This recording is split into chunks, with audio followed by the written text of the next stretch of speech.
চলো বাংলাদেশ, চলো বিশ্ব জয়ে, চলো চলো বাংলাদেশ বিজয়ের টানে, চলো এক হয়ে পড়ি ঝাঁপিয়ে, বিশ্ব এবার দিব কাঁপিয়ে। ফুটবল মাঠে এবার বিশ্ব কাঁপিয়ে দিচ্ছে বাংলার বাঘিনীরা।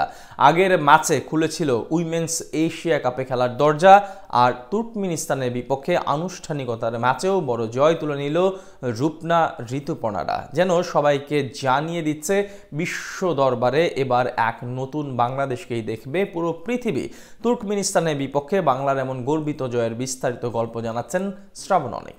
শেষ হাফের কিছু সময় ছিল বাকি, ঠিক তখন লিওনেল মেসির এই চিরচেনা সেলিব্রেশন করছেন বাংলার অগ্নিকন্যা ঋতুপর্ণা চাকমা। উত্তেজনার পারদ তখন তুঙ্গে, কারণ বিরতিতে যাবার আগে যে 16 কলা পূর্ণ করলো বাংলার মেয়েরা। তুর্কমেনিস্তানের জালে একটি নয়, দুটি নয়, 7খানা গোল করেছে বাংলাদেশ নারী ফুটবল দল। প্রথম হাফে যেন 2014 ব্রাজিল বিশ্বকাপের প্রতিচ্ছবি। রিও ডি জেনেরির সন্ধ্যায় ব্রাজিলের জালে 7খানা গোল করেছিল জার্মানি। অর্থাৎ বিরতিতে যাবার আগে ঋতুপর্ণা রূপানারা যেন হয়ে উঠল জার্মানি, তুর্কমেনিস্তান, ব্রাজিল।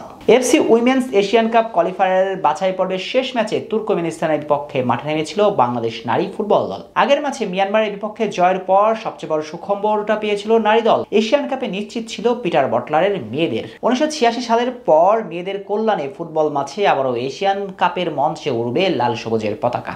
তবে তুর্কমেনিস্তানের বিপক্ষে নিয়ম রক্ষার ম্যাচেও বিন্দুমাত্র ছাড় দেয়নি আফিদা খাতুনরা। খেলা শুরুর পর থেকে গোল উৎসবে শুরু করেছিল বাংলাদেশের মেয়েরা। 25 মিনিটের মাঝেই 6 গোলের লিড চলে আসে, যার শুরুটা করেন স্বপ্না রানী। ম্যাচের 3 মিনিটে প্রথম লিডের পর 6ষ্ঠ মিনিটে ব্যবধান দ্বিগুণ করে বাংলাদেশ। 18 মিনিটের মধ্যে 5 গোলের ব্যবধানে এগিয়ে বাংলাদেশ। আর ম্যাচের 25 মিনিটে 6 গোল এবং 41তম মিনিটে তুর্কমেনিস্তানের জালে 7 গোল পূর্ণ করে বাংলার মেসি ঋতুপর্ণা চাকমা। আর নিজের দ্বিতীয় গোলটি করেন একেবারে বক্সের বাইরে থেকে বাপায়ের ট্রেডমার্ক শুটে বল জালে জড়ান। এরপর চিরচেনা লিওনেল মেসির সেলিব্রেশন করতে থাকেন এই ফরওয়ার্ড।